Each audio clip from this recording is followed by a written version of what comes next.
From my experience, I think that, it does start with self-reflection and, asking yourself some questions about, what do you value? What are your strengths and weaknesses? Thinking back on things that you like doing or maybe things you didn't like doing, different types of work environments where you feel like you thrive in.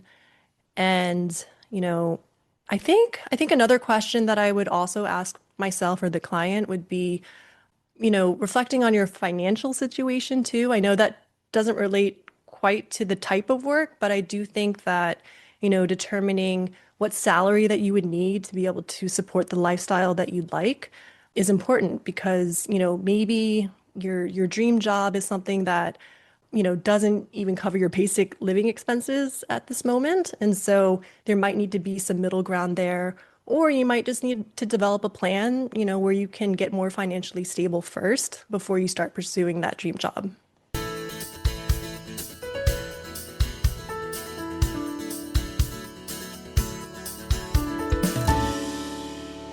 Hello and welcome to episode 249 of the Quiet and Strong podcast, especially for introverts. I'm your host, David Hall, and the creator of quietandstrong.com. This is a weekly podcast dedicated to understanding the strengths and needs of introverts, along with strategies for success. Introversion is not something to fix, but to be embraced. Normally, we'll air each episode on a Monday. Be sure to subscribe on your favorite platform.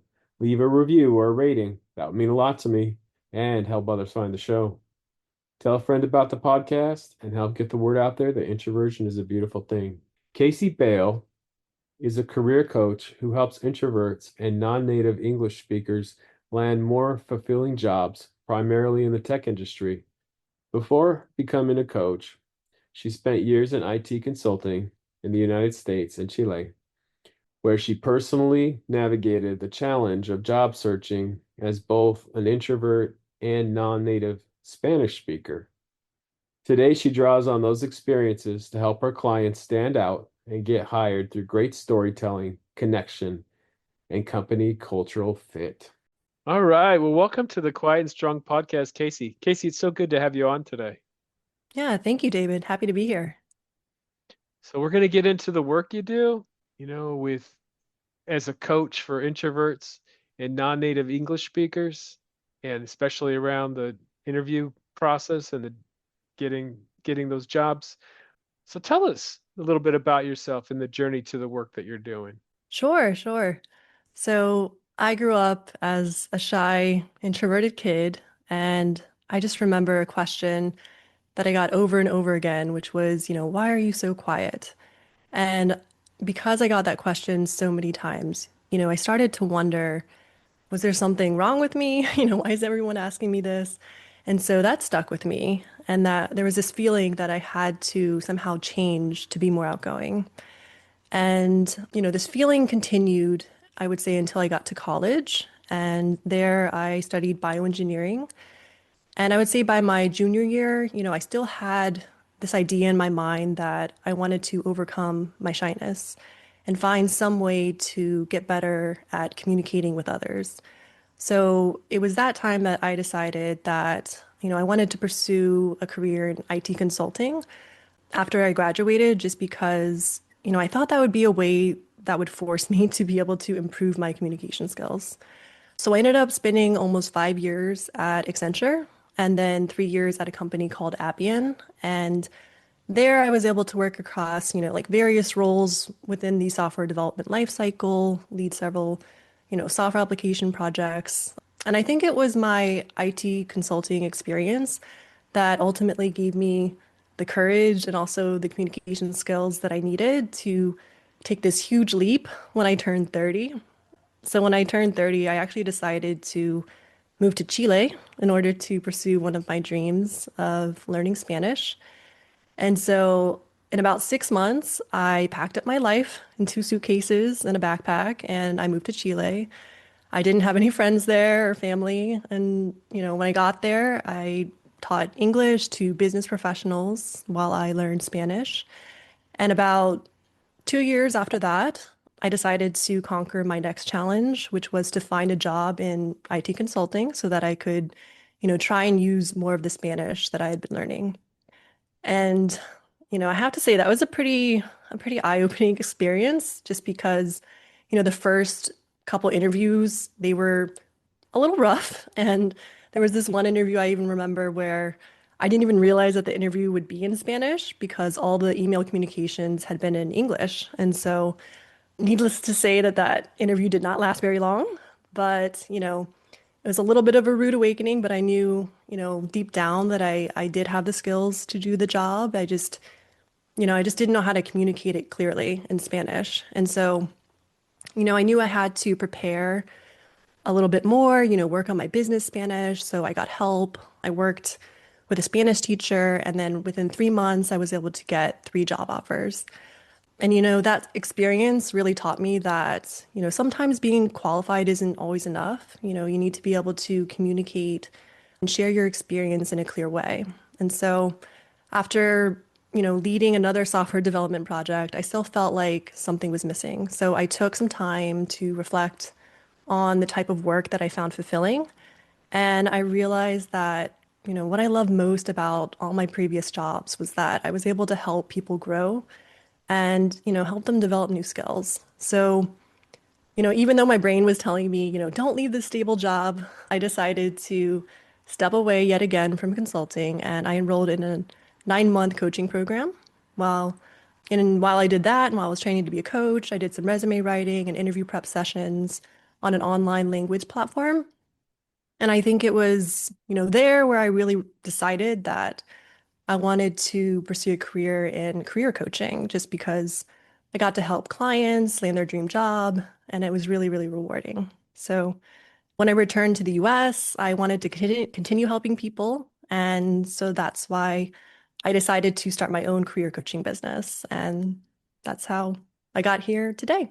Wow. And I love how you said it's not just the qualifications, because I've struggled with that, where Hmm. I was qualified, but when I was younger, interviews were a challenge. I wasn't the Yeah. best interviewer, but there's things that you can do, and that's what we're going to talk about today. And the other thing, what you said right at the beginning, I hate that question. Why are you so quiet? I got that too. And Hmm. you're like, where do you go from there? And it can actually be the cause of you feeling like something's wrong with you. Yeah, yeah, for sure. I never really knew how to respond to that. No, it's like, oh no, I'm not. But one thing, and I was shy, I did lack confidence, Hmm. but learning that I'm an introvert and I think before I speak and I spend a lot more time in my head, and it's a Hmm. good thing. There's strengths that come from it. That Yeah. helped me overcome my shyness and gain confidence. But I realized I am never going to speak as much as my extroverted friend because they're thinking out loud a lot of the time, and I'm thinking and then sharing what's most important. And that's not going to change for me. And it doesn't need to. It's a good thing. But I just understanding that was really key. Yeah, and I think also understanding more that, it's good to have a balance, right, between introverts and extroverts. I think if you have everyone trying to dominate the conversation, that's also not going to work very well either. So I think it's good to have some people that tend to, want to share maybe a little bit more, maybe speak more words per minute, and some other people that tend to want to listen more. Yeah. So when did you come to know the term introvert? So I think I remember hearing, I don't remember the exact moment, but because I did get asked that question a lot, even when I was like a young kid. Probably it was in like fourth or fifth grade where I probably heard the term from my parents just because I probably did ask them, why am I so quiet? So they probably told me, oh, you're probably just shy or more introverted. But I don't think I really understood what that meant until maybe even like high school or college when I took like one of those free personality tests and kind of got a little bit more of an understanding that introversion and shyness are not the same thing. So, Yeah, it's funny because people try to say that, and I'm like, I know shy extroverts. So, mhm. and also, like I said, I think you're always going to be an introvert. You don't overcome that, but you Yeah, can overcome shyness and you can gain confidence. yeah, absolutely. So what did it take for you to embrace it? I think that was a long journey. And I think that it's kind of reflected in, how many times I tried to stay in IT consulting. And again, I don't think it was the only reason, but I do think thinking that maybe there was something wrong with me, that I was so quiet. Maybe that was why I tried so hard to be more outgoing and, decided to be in consulting and really put myself in these situations where I'd have to speak up more.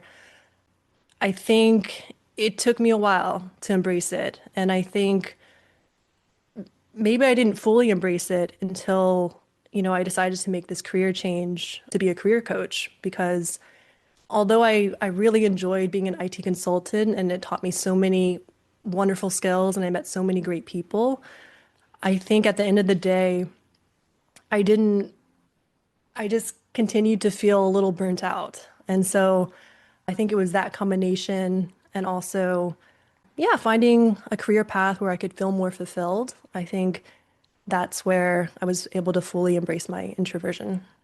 All right. And what's the strength that you have because you're an introvert? Yeah, so I think probably my greatest strength would be my listening skills.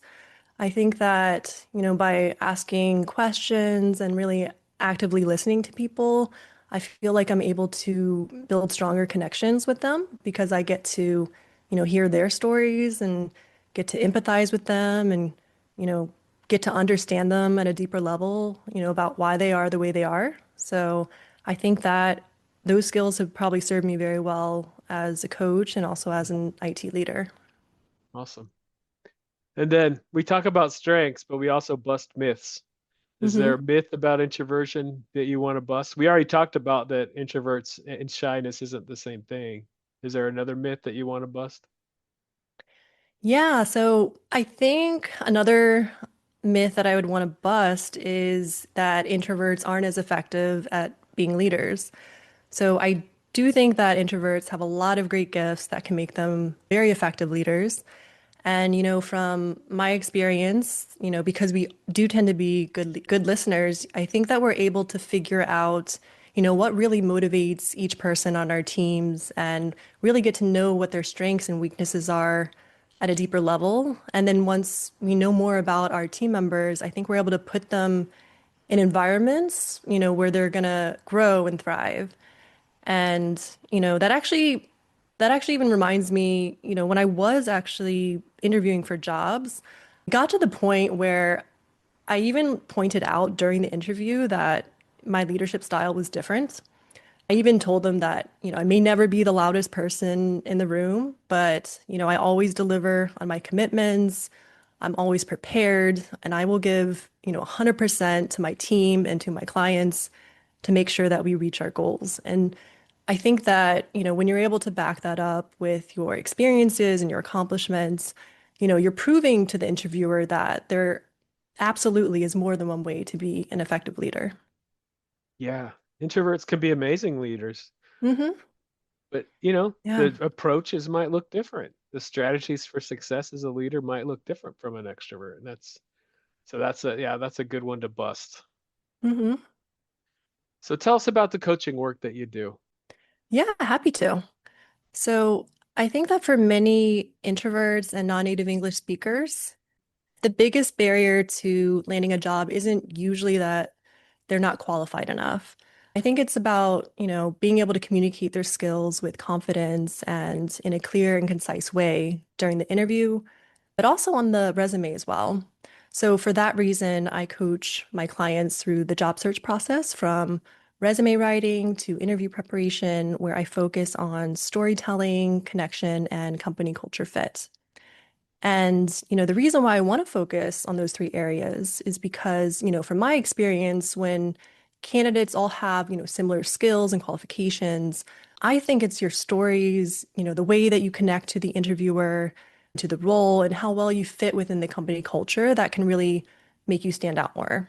So I tend to have one-on-one sessions with my clients, where they can have a safe space to talk about the types of roles that they want. They can share their experiences and I can guide them on how to tailor those experiences to their target roles and to the company culture.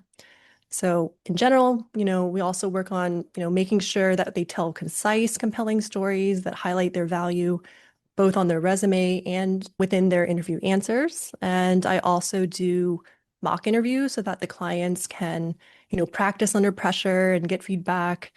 And I also provide guidance on how to engage with the interviewer so that the candidate can build more connection throughout the interview. Yeah, let's talk about storytelling a little bit because as humans, we're built on stories. We really relate to stories. Hmm. Sometimes, though, as introverts, we don't always, and I always say it like that because sometimes we think of things on the spot, but we're Yeah. not always good at thinking of things on the spot. And Mhm. so, I know that preparation is a big part of your coaching that you were just talking about. How do we gather our stories and have some good stories in our mind for the questions that are going to come our way? Yeah, so in my coaching, I usually try and have at least 5 to 6 core stories that the candidate can refer back to. And so these stories should align to the target role that they're trying to go for. And usually with those 5 or 6 stories, I always try to have a story where the candidate can talk about, their greatest accomplishment, a time that they failed or faced a really great challenge, a time that they had a disagreement with a coworker or a boss. And then the other two stories are something that is highlighted in the job description as one of the main requirements. So I would recommend having, 5 or 6 really solid stories that you can refer to that cover a diverse set of situations. So that way, in most cases, whatever behavioral question they throw at you, you'll at least have those 5 or 6 stories to refer back to where you can tailor them as needed to fit whatever question they ask you. Yeah. So, what other interview advice do you have for, especially for introverts or non-native English speakers? Sure, sure. So I think one of my top tips for non-native English speakers is to really practice saying your interview answers out loud. So for them, sometimes they may read it in their head and they think that they're able to say it just fine. But when they say it out loud, they might trip over a certain word, maybe because they're not used to pronouncing it, or maybe there's a certain phrase that's difficult for them to remember. So I always recommend that they say the answers out loud first so that they can catch those words or phrases that are difficult to say and kind of either practice them more, or you can also replace them with words that are easier to say or easier to remember. I think another tip that I would advise is that, keep your answers a little bit shorter. And I would say this could go for both introverts and non-native English speakers, just because from my experience with the clients that I've worked with, they do tend to get very nervous. And so I think when they're able to keep their answers a little bit shorter, it helps them from having that spotlight on them for longer than they really need to, right? So I try to remind them that the interviewer can always ask them follow-up questions if there's some additional details that they want from their stories. So yeah, keep it between, I would say 60 and 90 seconds for your answers. I think another tip that I would give, more so for non-native English speakers, would be to prioritize your fluency over having perfect grammar or perfect vocabulary.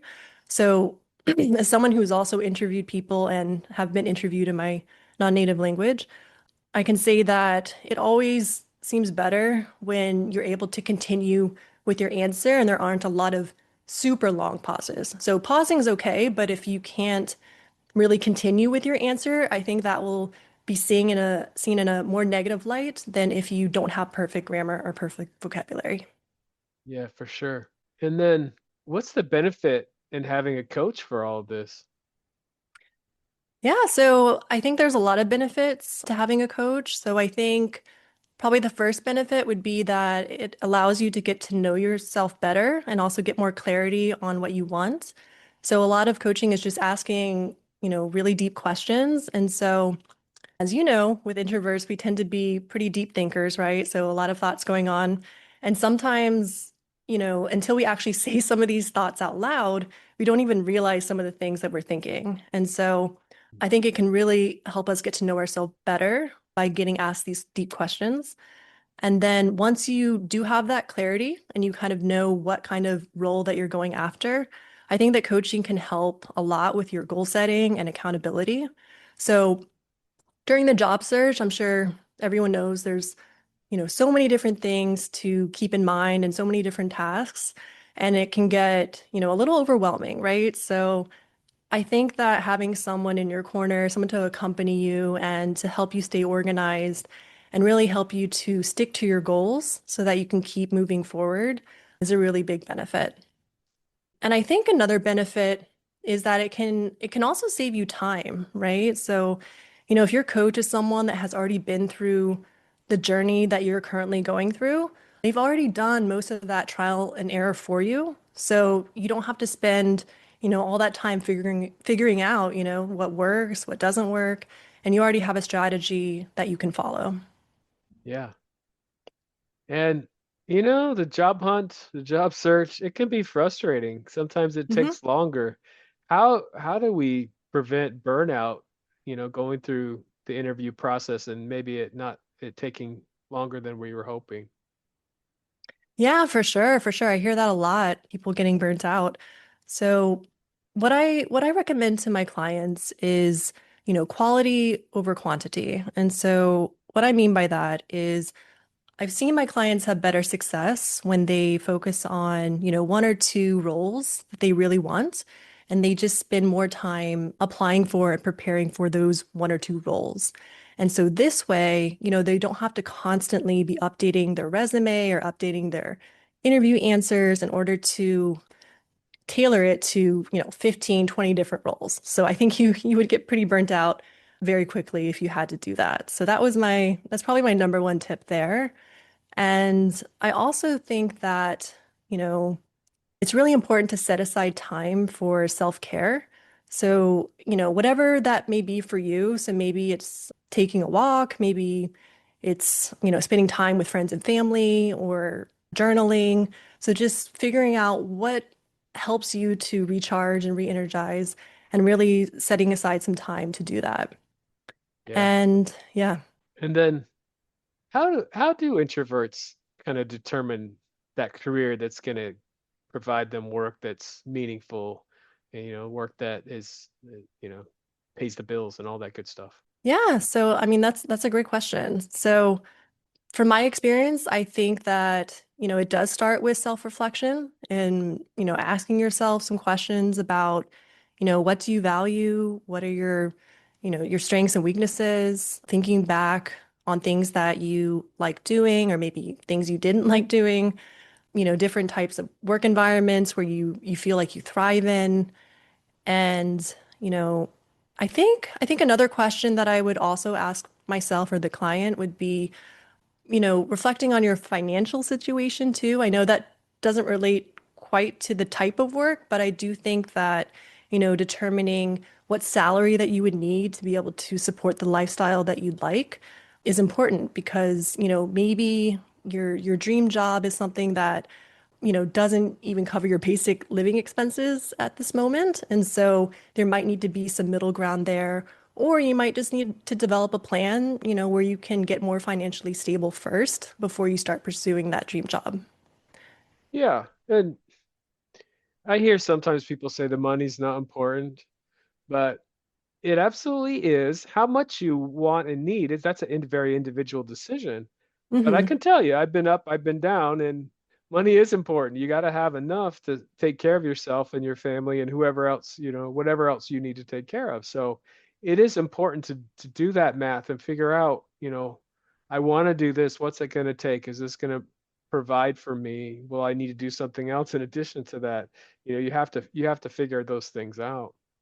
Right, right, absolutely. No, I completely agree. So, any other advice just on the job search in general? Yeah, so, I think that, probably one of the biggest struggles that people come to me with is, how do I even land an interview?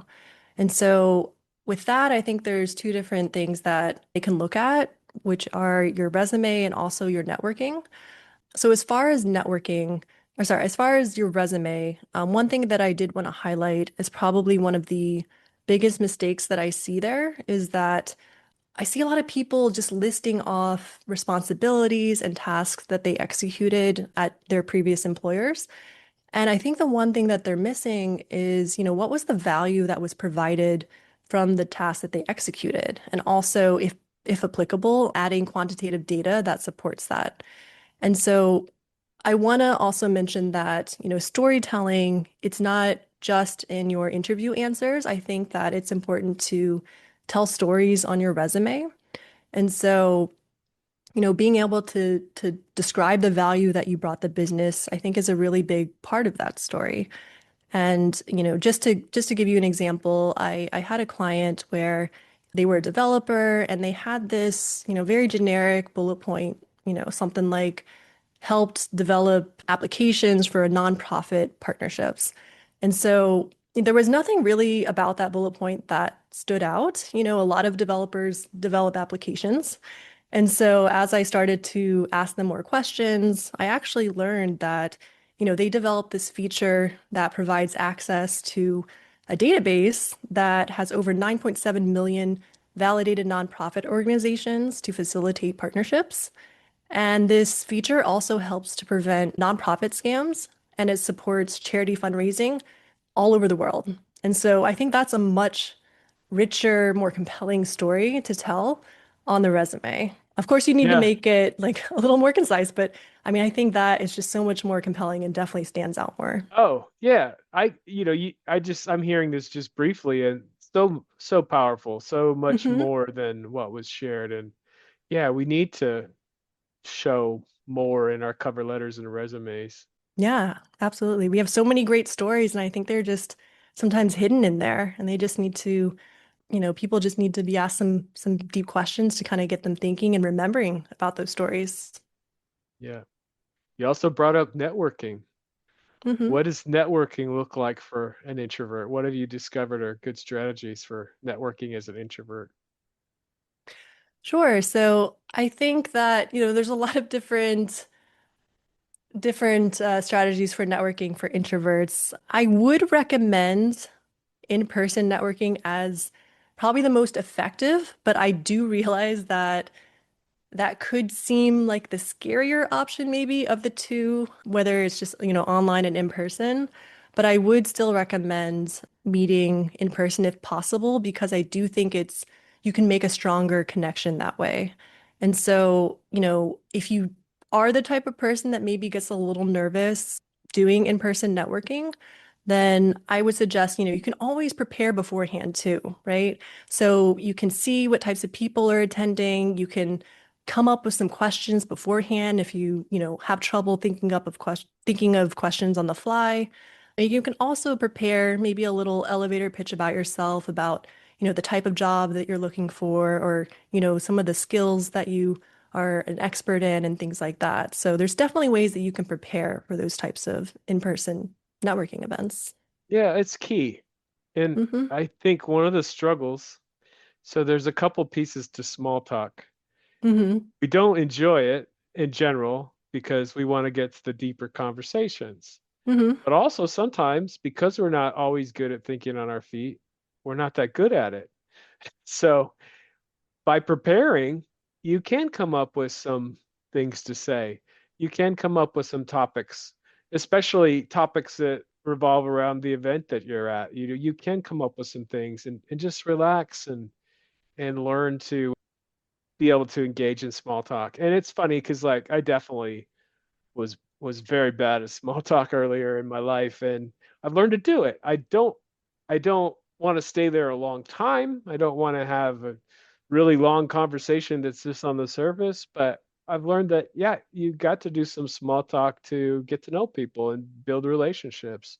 Yeah, I think it's probably one of the most effective skills that I've ever learned, in that it's really given me the opportunity to meet a lot of really great people that I otherwise wouldn't have been able to meet, because before I was too shy to even start the conversation. Yeah. So I mean, how many interviews are done like we're talking now these days online? And do you have on tips for doing the interview online when that's the case? Sorry, just to repeat back to make sure I understood the question. You said how many interviews are there usually online? Just like, I mean, how common is it now to have an interview online, and what's your tips for being successful at that? Sure. So I think it depends on, the types of roles that my clients are going after. So I will say a lot of my clients are, favoring more of the remote roles. So those roles could be based out of, many different cities. So if the city that, or sorry, if the company that they're applying to has a headquarters that is based in a city that is, not where my client is located, then yeah, most of the time those will be remote or virtual interviews. But there are some people or some clients that I've had where they kind of miss that in-person human connection. So they've had hybrid roles that they've applied to, or maybe they're all on site. And so I have had a couple people had to go on site for their interviews. But I would say that the virtual interviews have been a lot more common. Okay. I would say as far as tips, for virtual interviews, I think in general the tips are pretty much the same. I will say that because you aren't able to be like in that same room with them, it might be a little bit harder to read, how the interviewer is kind of receiving some of your responses. So maybe one additional tip I would say, if you are doing a virtual interview is you can always, ask follow-up questions or like for example, if you're not sure if you answered a question completely and you can't really read or even see their expression, you can always ask them a follow-up question and say, "Hey, like did I answer your question completely or would you like me to provide some more details?" So you might need to follow up or check in a little bit more if you are in a virtual interview. Okay. Yeah, and it can be tough to read sometimes, Hmm. you know, but there's still things you can do. You can still make sure that that you're sitting up straight and all of that stuff, and that your camera's working, and you know, Yeah, yeah. and I've heard stories too where some of my clients said that the interviewers didn't have their cameras on. And so I think that's definitely a change, not being even able to see the facial expressions of your interviewer. Yeah, that's kind of crazy. It just seems like especially the interviewers would have their cameras on. Yeah, yeah. I feel like there's a connection piece that you miss there. Yeah. So, back when you felt like something was wrong with you, there was probably certain things you struggled with. What advice now, if you're working with your clients, what advice would you give them just how to be successful at work as an introvert? Yeah, so I think there's a couple different strategies that I would give just based on my experience. So I'd say the first one, and I know we've kind of already said this multiple times, but preparation.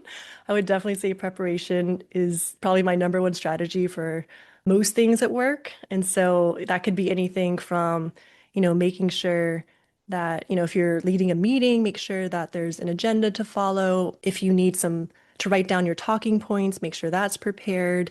If you're presenting something, make sure that you have a script or some type of outline that you can follow.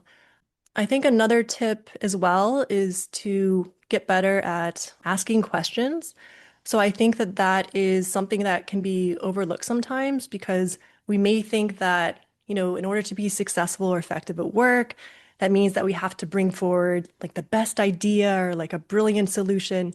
And many times, some of the most valuable things that happen in a meeting is someone asks a really great question that, identifies like an edge case that we didn't even think about. So I think, being able to get really good at asking questions is another really great strategy.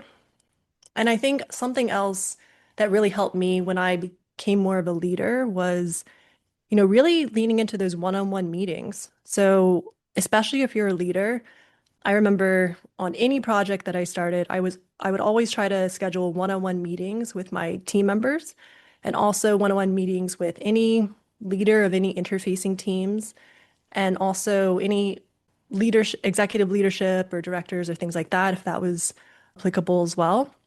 So that way I could have, a meeting where I could feel more comfortable. I could get to know my team members a lot better, get to know their motivations, their strengths, their weaknesses, their priorities.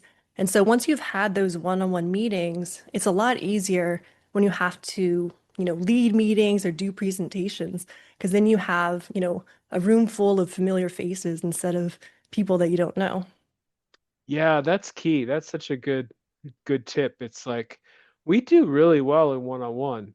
And Mm-hmm. small groups, we can do well in a large group, but building those relationships, the dynamic is really good for us one-on-one, especially introvert to introvert. Yeah, yeah. I really treasure the one-on-one meetings for sure. Yeah. And you really build those relationships. And then as you have other meetings, like you're saying, you have those relationships built. And, I definitely have learned to benefit from that as well. Yeah, I think to your point too, introvert to introvert, I think a lot of times our team members are introverts, and so they also will probably feel more comfortable speaking up and, really saying what's on their mind, maybe giving some feedback that they were too afraid to say in the group meeting. So I can definitely relate to that. So I think the one-on-one meeting can serve both people. Yeah. And another thing that I would share with an introvert is you have some very valuable things to share. Hmm. Sometimes we lack confidence, and it's like you're in this role for a reason because you have a lot to say, and Hmm. you need to prepare for the meeting. And I often say speak early, so people know that you have something to say if you can. Hmm. Yeah, I think that's a really great tip, and I think that I actually think it gets harder if you wait, right? Because as Yeah. more people start to chime in, you're like, oh, like, what else can I say? They already took the thing that I was going to say, right? Yeah. So, yeah, that's a great tip. And just establish yourself as someone that does have good ideas. And, that can take some time. Hmm. But, people will learn to, hey, Casey, what do you think about this? Because they know that you're thinking. Definitely don't wait for that, make it so that you share your idea, but also you're just building a reputation that you do have some good ideas. Yeah, and I think that was one thing I had to learn too is, people do want to hear your ideas, right? I think, when I was going through my own coaching process and just hearing feedback from my leadership, I definitely heard more than once them saying, "Hey, we want to hear from you." So I think that that's really important to know that, people do want to hear from you. And I think that can really help build your confidence to be able to speak up. Yeah. Did learning that you're an introvert and embracing it, did that do anything to change your time management or energy management strategy? I it definitely made me recognize that I do need to schedule in some alone time. So, I mean, there have been times where I've gone to networking events or social events where literally after that event, I'm just kind of just dropped down on the floor. Mm. I'm just, I need that recharge time. So I think, yeah, one big change is that I need to make sure that I schedule in some time afterwards and also before too, because, like to prepare, so need some time to prepare beforehand and make sure that, I know who's going to be there and make sure that I try to remember like what were some of the things that we talked about before so I can, bring those things up and so yeah, I think that is probably the biggest change. Yeah, before and after are very important. I had a guest call the before pre-charge. I really liked that. And then recharge, of course, after. And you just gotta I do this with the podcast, before an hour before I don't have anything, an hour after I don't have anything. It's just so I have that time to get in the right headspace, and then also just take a break if I need it after. Yeah, I think that's a really great idea because I think it removes some of those distractions too, right? So, no, I think that's a great idea. So anything else you want to say about how introverts, they do have the qualifications, how they can best market themselves for positions? I would say that if an introvert doesn't feel ready to go to, these in-person networking events, you can always lean on, I don't think we mentioned this, but we can always talk to our, inner circles too, right? Our family members, our friends, former coworkers, people that, we feel a little bit more comfortable reaching out to. So I actually think that should be the first group of people that you reach out to, right? So I think that is something that I would prioritize. Yeah, absolutely. Well, Casey, this has been a great conversation. Is there anything else you want to add today?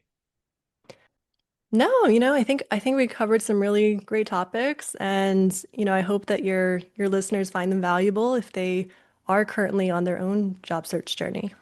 Yeah, and we can definitely do things to make the job search better and, get that job that we're looking for. Yeah, keep on improving. All right. Where can people find out more about the great work that you do? Yeah, so I did just launch a newsletter on Substack, so I'll continue to provide weekly career guidance there. I also provide some free coaching sessions via my meetup. And, if you don't feel quite ready for coaching yet, I also provide a free PDF on how to ace your behavioral interviews, which can be found on my website homepage. And of course, always feel free to connect with me on LinkedIn. Sounds great. Thanks again. Yeah, thanks, David. Thank you so much for joining me. I appreciate you. I hope you take the time to explore other episodes and learn from other amazing guests. Remember, if you're interested in getting to know yourself better, there is now a free Type Finder personality assessment on the Quiet and Strong website. This free assessment will give you a brief report, including the four-letter Myers-Briggs code. I'll add a link in the show notes. And I'd love to connect with you. Reach out at david@quietandstrong.com or check out the quietandstrong.com website, which includes blog posts and links to social media for Quiet and Strong and much more. Send me topics or guests you would like to see on the show. So many great things about being an introvert, and so we need those to be understood. Get to know your introverted strengths and needs and be strong.